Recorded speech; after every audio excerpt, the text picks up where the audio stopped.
You're listening to The Geek Awakens with Mitch, Matt, Tabitha, and Lydia.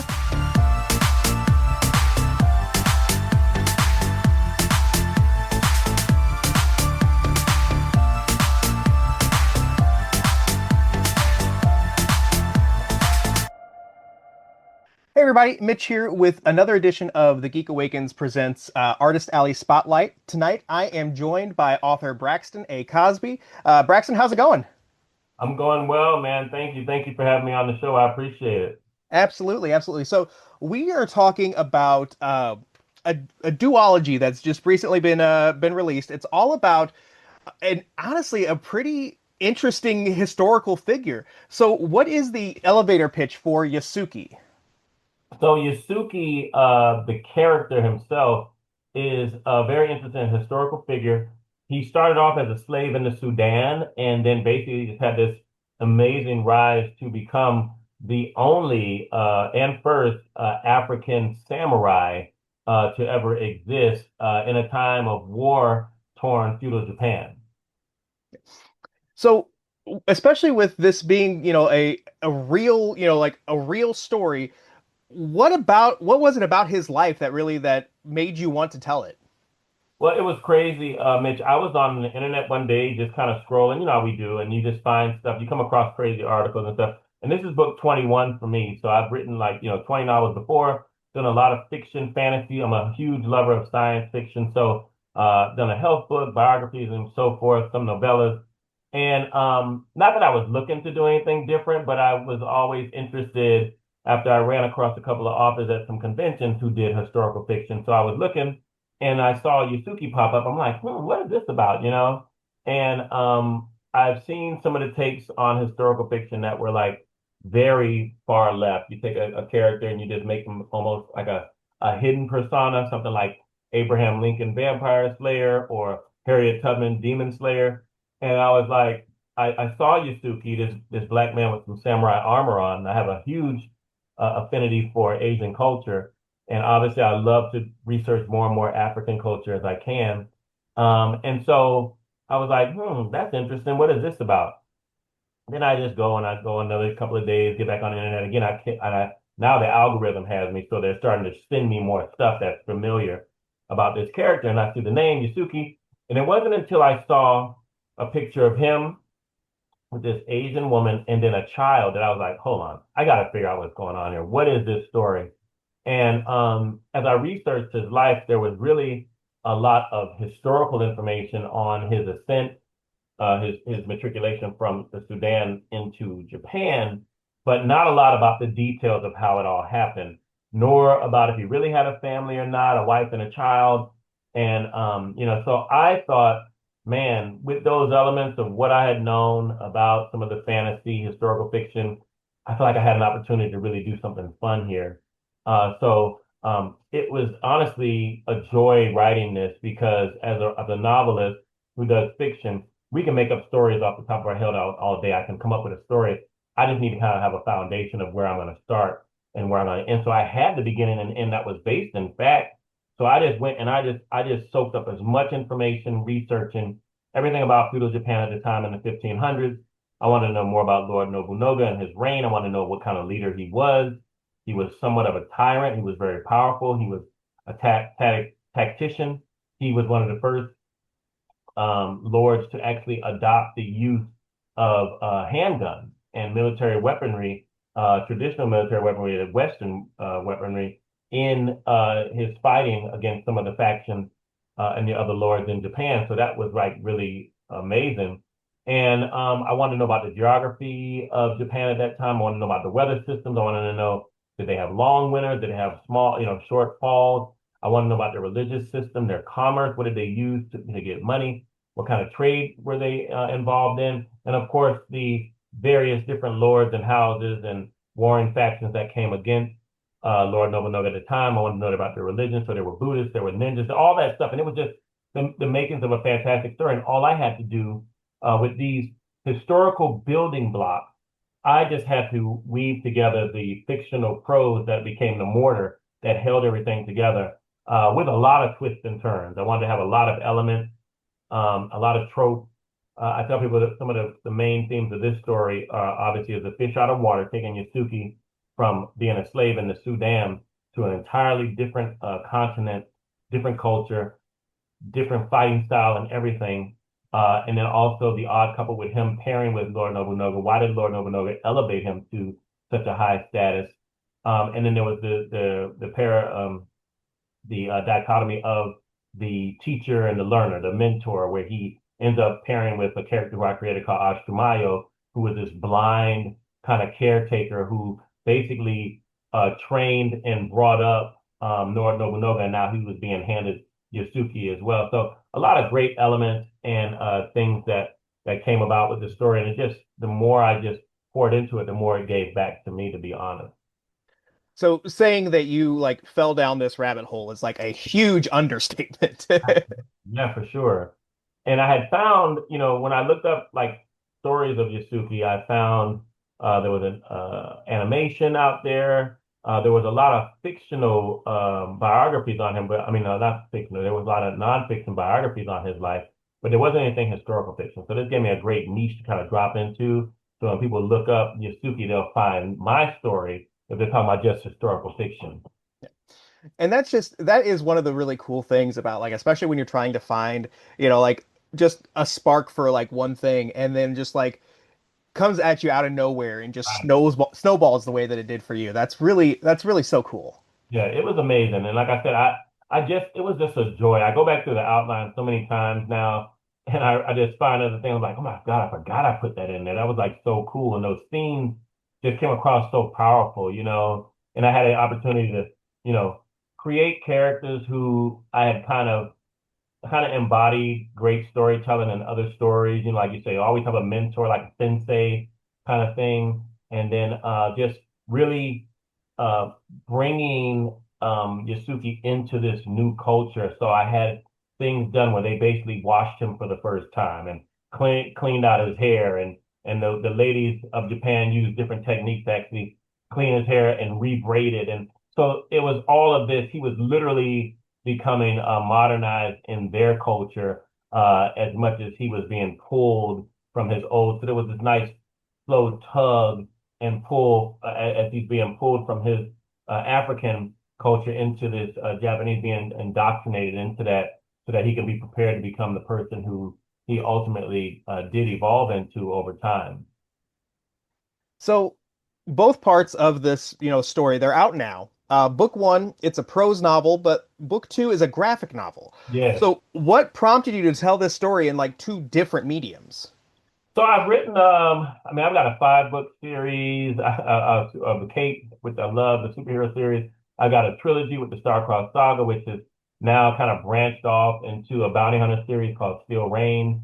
And then I also have the Broken series, which right now is a trilogy, but I'm already working on the 4th book in that. So doing something like a duology was like, it just seemed natural because I follow all the historical elements that lead up to the end of the book in the historical fiction. And we don't know anything that happened to Yusuke after the big event that happens in the novel, Dead Man Walking. So I was like, man, this is a great opportunity for me as a writer to weave together a fantasy bookend of this great story. And so what I did was Yasuki Resurrection, which is the graphic novel, is I wanted to tell a fantastical story, basically taking him, like I said, far left now, very similarly to some of the other stuff that's out there, but do it in a graphic novel so I can really kind of break this thing up into 3 acts.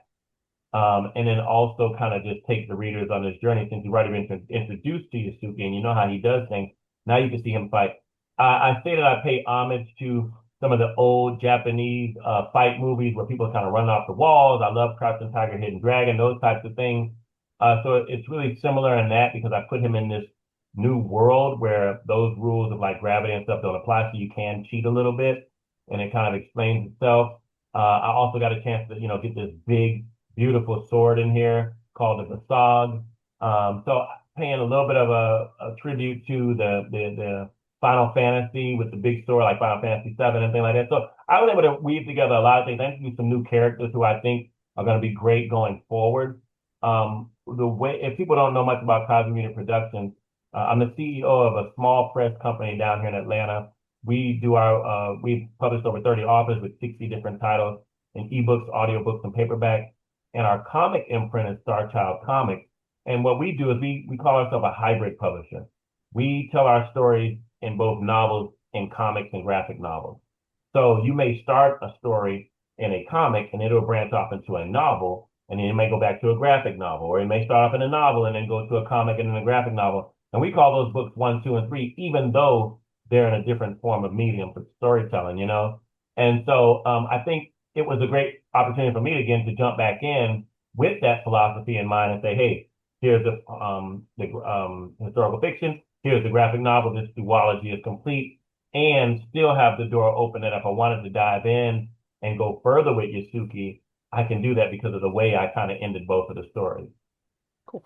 Which that actually kind of leads me to another question. Like obviously without giving too much away, do you see yourself maybe revisiting this character and in this world down the line? Absolutely. If you pick up the graphic novel, you got to see how it ends. Not to give that away. So you'll see how it ends. It's like, oh, okay. And I don't give it entirely how he'll move on, but definitely we've got some new ground to some new land to till, as to say. And I gave him a couple of tools in order to do that to be very effective. So I definitely know for sure we're going to see more Yasuki coming in the years to come, and I think people are going to be very pleased with the way that his story unravels. And and correct me if I'm wrong, but like the way that you're kind of telling it, it sounds so cool to me because it's like book one kind of like the prose novel kind of sounds like it's more grounded in reality, and Mhm. then the graphic novel you're just like, let's just do what we want. Take off, have fun with it. I tell my authors all the time because our authors write the scripts for their comic books. I say, hey guys, look, have fun, man. Like this is the stuff. Like when you write a prose novel, you're kind of always pouring in what you see visually. This is what the characters look like. This is what the dialogue looks like. This is the world. Blah blah blah. So you're pouring it in, and you're hoping that people see the same imagery. Well, this time when you get the comic book or the graphic novel, now you're able to write it. You actually write it out exactly how it looks.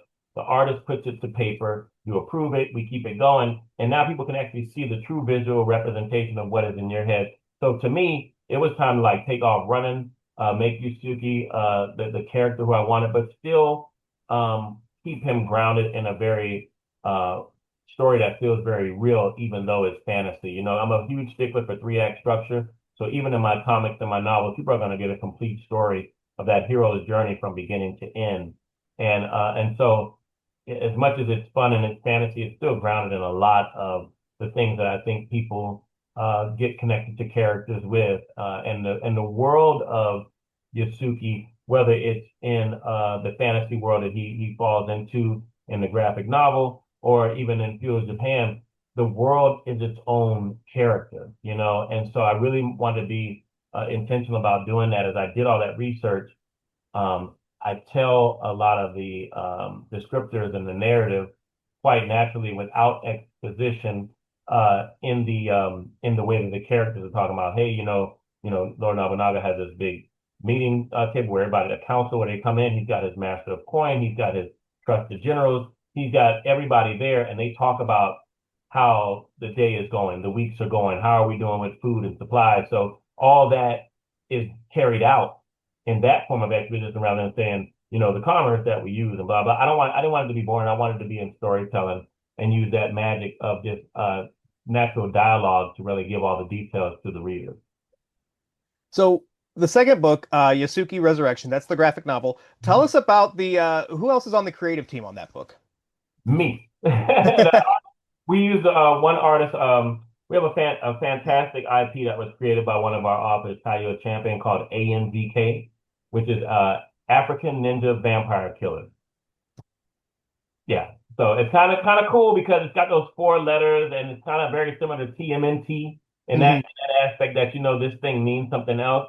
And so we got this young lady from Nigeria named Eliza Olamide, and she did a fantastic job doing that. I'm actually working on issue two, the comic book now, with Kaio Champion, writing that script out because one of my characters, not to give away, in the graphic novel for Resurrection is going to actually land in the time period where AMDK is happening. So that's something to look forward to. That's come along really, really well. But I love the way she illustrated that, so I wanted to bring her over to work on this as well. Another thing I'll tell you is that even though we have a duology with Dead Man Walking and Resurrection, there is a side comic book that goes along with this called Blood Moon.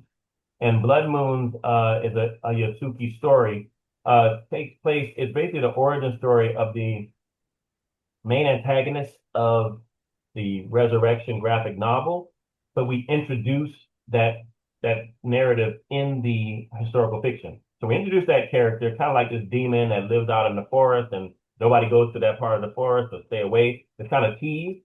And then the origin story behind that character is in the comic book, and then we bring him around, and that's who Yusuke ends up battling in the graphic novel. So when people come to the conventions or to book signings and things like that, when they pick up copies, they get this complete story. I mean, it's great because now you got a comic, you got a novel, and you have a graphic novel. So yeah, I think people, the creative team is just like me and Eliza. We just went head to head on banging this script out, getting a fantastic script done, getting the illustrations to look just the way I want to in this style that I call basically black manga, you know. And Mhm. so it's got a unique artistic style, which is what she has, and I wanted to make sure that we had it look like nothing that, you know, not very similar to this other stuff that we already offer with different artists, but it has its own tone and vibe to it that I was really pleased with.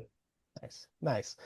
So, like in a perfect world where, like we see like a big screen adaptation of this, do you have like a kind of a dream cast in your head? I do.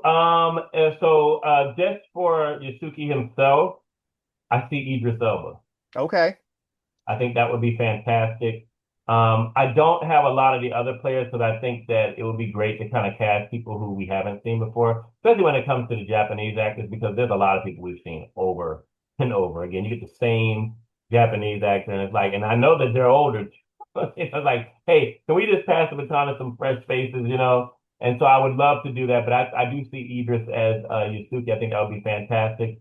And then some of the other characters in the graphic novel with Darla and Yanira. I think I have a little bit of an idea of some of the cast who I would like, but it'd almost be like I would see Yanira as being I'm trying to think of the girl who was in Predator Badlands. Did you see Badlands?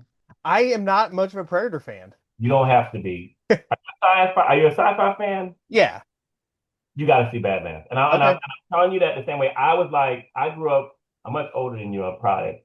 And so I grew up in a time when Predator was huge and all that stuff with Arnold Schwarzenegger and all that. And Aliens was big. And now I feel like it's just getting more and more watered down. At least it did. It took a dip to me because the storytelling was like, okay, how many more? And then whoever came around on this second phase now with both of these stories, you know, we had the last Alien movie was great and the TV show was really good. And then the Predator Prey was great, and the same director came around with the story for Badlands. So I had faith that it would be good, and it actually was. So I'm trying to think of it. Was it Elle Fanning? I think is the actress Okay. who plays in Predator Badlands. I think that's who it is, and I think she would be great as a Yanira.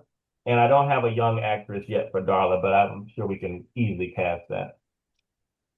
So tell us a little bit more about your background. How did you get your start in writing?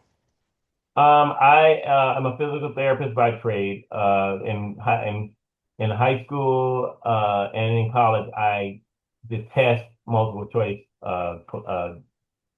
tests. I hate them. I feel like they won't really say, don't really express exactly what you may know because I would go into tests and take tests, and I'd be multiple guessing myself through it. I'd always end up getting between like two answers. Man, it looks like it's C and D or B and A. And I picked the wrong one, and then it looks like I know nothing at all. You know. But I thrived off of classes that were essay format because I could express myself. So I can get that partial credit, full credit, whatever. And I always got A's in those classes. So I knew I had somewhat of a gift to explain myself, but it just wasn't something that was expressed in multiple choice tests. So I graduated college, went on with life, never thought anything about writing at all. And it was one day in church, the pastor was preaching, and he was like, he said he felt like God was telling him that there were some people who were out in the pews who God would love to use to do something different. And it may be something different that you've ever done before, nothing you ever even imagined you would do. And but nobody was asking. So I started praying, I was like, hey God, what would you want me to do? And I distinctly heard a voice say, write a book. And I'm like, that's a joke. I don't know anything about writing. I really don't like reading. and and so it became this kind of this dialogue back and forth. And I'm a huge movie buff. Obviously, I'm more into story now than I've ever been. I was really a movie buff. Like if you give me a bunch of explosions and action, I was good. Now I'm more into the story. I want to know what makes the characters tick. I want to know the world, the environment, the setup. I really want to see when I see shows and film now. I see scripts, you know, and I'm like, okay, where are they taking me? And if they don't give me those elements, I just kind of stop it. I say, I'm done looking at this. This isn't worth my time. So I went on this journey, and all those movies that I ever saw that I was interested in. But sometimes, you know, you look at a movie and show, you're like, man, I kind of wish they had done this with it. Like they had it right in this chance. They could have done this and they didn't. And they kind of let it die off. But it was good. God was like, take all those things that you thought they should have did and put them in your own story with your own characters who you come up with. And I'm like, oh, that's kind of dope. I could do that, you know? So I went into all this research on how to write, how do you get an agent, how do you do all this stuff? And lo and behold, between getting an agent, getting it published by a couple of publishing houses, finally just getting the rights back to all myself and saying, hey man, I feel like whatever y'all did, I could do it myself. And then I opened up Cosby Media Productions back in 2014. And since then, you know, like I said, you know, the story tells itself. And I'm very happy. We partner with authors. We help them get their dreams and their publishing out into the viable space, and we feel like we give them opportunities to be. We've got a lot of multiple Amazon bestsellers. We got award-winning art authors, and we give them a chance to kind of just take their dreams to the next level, probably better than what they could have done on their own. And so I feel good about that. Is that you know we have stories that I actually enjoy. Like I'm still reading some of our stuff now from some of our other authors, and the stories are fantastic. And so I feel good that if people come to our website and they pick up something from our site because they're interested in whatever genre they like, I think they're going to be like, man, that was actually pretty solid, man. You know, thanks a lot. Yeah.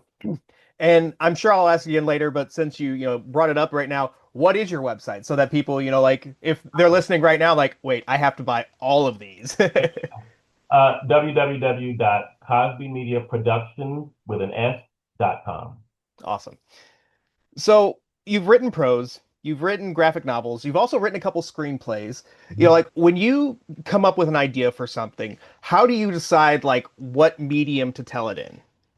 Yeah, what I did, you know, I come up with I don't, you know, that's a great question. I feel like I just come up with an idea. Like I've written like a horror script and it would just came to me and it was only a script. I've written a sci-fi one-off with an astronaut that I was like, this is definitely. I feel like I could have written it as a book to be honest, but I was actually in an intensive of writing an 8-week intensive of writing where we took a character from like day one to the end and we finished the script in like all that time. And so it was more like an assignment, and I felt like that was the story I wanted to tell that way. I actually did transcribe one of my novels, Protostar, into a script, a movie script, and it became like a quarter finalist in the screenplay contest. So I felt like, okay, good. You know, this is definitely something I feel like I'm somewhat arrived that people actually reading it and they think it has some legs. So that's just kind of how I play with scripts. I've done a small short film for somebody that was a work for hire, and they were using it as a pilot to try to get it picked up by studios. So I kind of played around with that, but my real love has come now into these comic scripts, like getting all the, like I tell people out there, it's kind of a maddening process because when you're writing a novel, you can go on and on if you want to. Mhm. Not, I don't recommend that because you still have to bring people back to what the entire hero's journey is about, so that they can stay on task. But um, scripting with comic books is like you don't have that. Like you can't like there's no panels that are just throwaways. I don't believe in just doing a whole bunch of splash pages with just one character on it with a bunch of dialogue. I think that's a waste. I think you took the pressure off of the artist to actually create for you, and you gave them an easy page, and you're paying them for that. You pay by the page too, by the way, not by the panels. So you know, challenge them 5 to 7 panels a page and tell your story the best way you can in those panels. So it's quite an experience. writing it, especially when you're using three act structure to get it done within the amount of space and time you have. Like I said, trying to cram that in as a novelist is very different.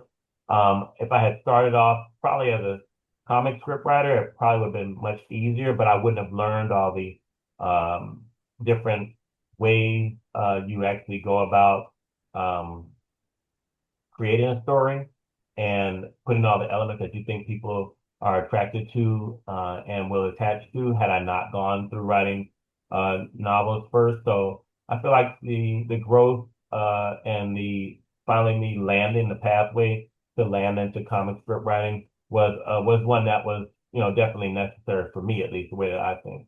Yeah. So when I was looking, like through your catalog and everything, one book really caught my eye. It's a children's book. Sophia and the Castaway Creatures on the Enchanted Island of Safe. Did I pronounce that right? Yeah, Okay. yeah. So you wrote this with your daughter. Tell us the story. How did this come together and how was it, like creating something with your daughter? It was great. For us, and this is going to be a trilogy, so we're actually getting ready to start writing on that one as well.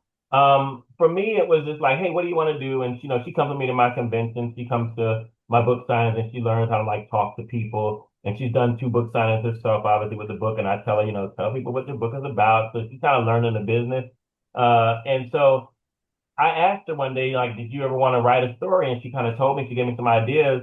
And I was like, okay, well, let's run with that. Let's go ahead and write a story, a children's book. This is really, really cool.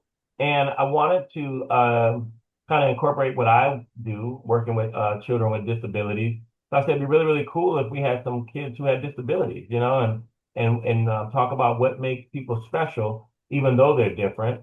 And that way you can kind of send a really positive message to kids, not only the ones with disabilities and families who struggle with that, but also just kids in general who just, see kids walking around that look different and kind of look at them funny or have questions just being kids, but really kind of hammer those themes about, hey, you know what, being rejected by the world isn't there your problem, it's their problem, Mhm. and finding that true acceptance of yourself and walking in that and saying, hey, there's nothing wrong with being different, you're actually being special. So we did that with Sophia and the Castaway Creatures because it tells a story about these creatures that are in this wonderful place called Safe, and everybody accepts each other as they are. But then one day, this beautiful creature disappears and starts to kind of poison their minds and the way that they think, and starts to say, hey, these three creatures are not perfect. And then he basically banishes them back to the real world where Sophia and her friends are.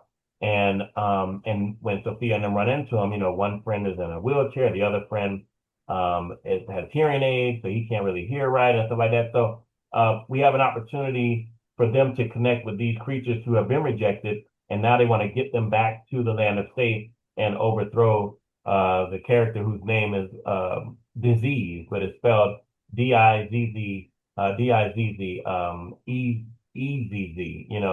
And so that is a disease, hate and prejudice and all those other things. I feel it is a disease, and I wanted to be really intentional about writing that and just make it a story that anybody can get behind and support and feel good about sharing it with their kids and kind of talking and having these conversations about, the way people think and why it's wrong. So, and I'm sure that, like you had a bunch of, advice to give to your daughter when writing this, but what other advice do you have for, like other aspiring authors? Yeah, I do this all the time. It's very simple. People come to my table and they're like, hey man, I got this story. I started writing it. I'm working on this and that. And I've only got to page like 72 or I'm stuck and I don't know what to do. What do you suggest? And I say, do you have an outline? And they go, oh, no, I don't really have that. Your book starts and ends on your outline. If you do not have an outline, you do not have a story. And so you have to have that outline fleshed out. Once you get the outline fleshed out, I tell people all the time, it's the spine of your book. It's the spine of a human being. Once the outline is created, now you're going to go about connecting the ligaments, the tissues, the muscles, and all that stuff from it. Everything comes from the spine. Without that, then you have nothing. So that's like the best advice I give people. Like, man, work on your outline. Whatever little way you go about creating outlines, look up online, come up with all these creative ways, whatever works for you, but your outline has to be done first, or else you will kind of get into the weeds and not be able to get back because you're just telling a story that you think is the greatest story in the world. And people are probably reading it going, where are we going? you know. But if you have that outline's going to lead you through that. Yeah. Yeah, that is true on so many different aspects of life. I can't tell you how many times I'm like, okay, I'm trying to go from point A to point B, and then how do I end up on point G over here, you know? Absolutely. Yeah. Yeah. So you've done some book signings recently, you know, especially like in support of Yasuke. Do you have any other book signings or conventions or anything like that lined up soon? Yeah, absolutely. We just finished Barnes and Noble this past weekend, which went fabulous. So much love for the folks out at Barnes and Noble. Shout out to Melissa and her team and Christina showing us support and love and just letting us come in and just do what we got to do and talk about some of the great books that I write and stuff like that.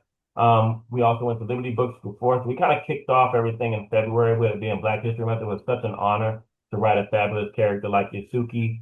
Ended up winning Literary Titans Gold Medal Award, five-star book award, and honored as one of the Book of the Month for February. In March, we'll be heading out to Huntsville, Alabama for Huntsville Comic-Con. In April, we will be in Greenville, South Carolina for South Carolina Comic-Con. In May, we'll be back here in our hometown at Liberty Bookstore. They're going to be hosting us for First Comic Saturday. We'll have a chance to have all my stuff laid out, the comic books, the novels, the whole nine yards. We're also going to be in June. We'll be heading back to Heroes Con in Charlotte, North Carolina. And in July, Tennessee, we are coming back to you. We will be back in Knoxville, Tennessee for the Fanboy event. And so, yeah, so the first 7 months of the year, we're mapped out and we're already starting to chart and plot courses for other events and places to be in the rest of the year. So just stay tuned. So you can safely say that you're just a little busy right now. Just a tad bit, you know. Just a little, just a little. Do you have anything else coming up that you might be able to tease? For those who have been following Steel Rain, thank you so much. As you know, Steel Rain's story started off in a comic book called Pre-Flight, and the novel is The Flight of the Starship Concorde. That was my international bestseller.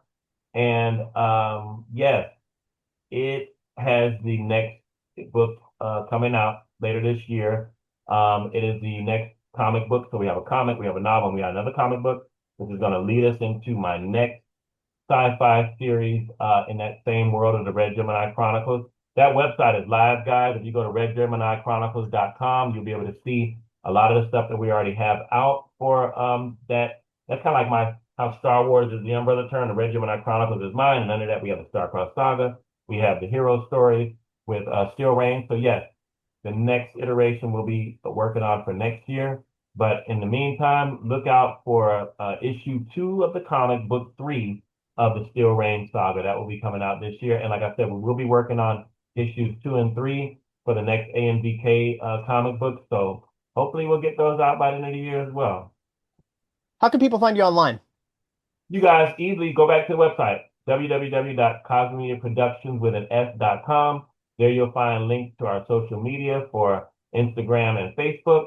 And you sign up for our newsletter, you'll be able to get all of the great updates of things and projects that we got working on. We send them out every 2 weeks, so you can get updated on all of that. And if you go to our online store, all that hybrid publishing that I talked about with novels and comics, it's right there. If you buy anything on the site, you'll get a signature from me and it'll be sent out to you personalized. So much better than ordering off of Amazon, right? Absolutely. Although we do have links to people who do like to buy the Kindles, and it also takes you to Barnes and Noble for those who still rocking the Nook. Nice, nice. So one more time, give us the information on Yasuke. The Yasuke duology. Pick up the novel, which is Yasuke, Dead Man Walking. It's the book that Turkish Reviews has said is an epic historical fiction tale. They gave it the accolade of Get It. So they're telling readers, hey, if you see this review, go ahead and pick it up. Also got 5-star review from Reader's Favorite and from Literary Titan. If you want to pick up the graphic novel, it's Yasuke Resurrection, which is the graphic novel. And of course, Blood Moons is the origin story. So all three of those guys you do not want to miss. If you're looking for some great historical fiction with a lot of great fantasy as well, and you're a manga fan, it's definitely something that's going to be your jam. I am one of those people. One of my many toxic traits is that I will somehow find myself in the middle of like three different books. And that's kind of one of my New Year's resolutions is to, like cut down on that. But, especially after this talk, I think I'm about to start another one. So Welcome aboard, and our order from the site, man. I will send that thing out to you ASAP. You wouldn't be the first person to host me on a podcast. I just had the same thing happen, and like everybody ordered, I had to sign them all and mail them out the next day. And so I just love just to share storytelling. I want people to just, when they go through one of my stories, I want them to enjoy a journey that I pour a lot of love and heart into. And hopefully, it resonates with them as well. So yeah, come on, welcome aboard, Yasuke. A lot of great storytelling in this bad boy right here. nice. Yeah. So Yasuki, both actually all three, all three stories in this duology are out now. You can pick them up right now. Braxton Cosby, thank you so much for taking the time to talk to us. Yeah, best of luck with everything else going on. Thanks for having me, Mitch, man. I appreciate it. And we'll see you guys in the cyberverse.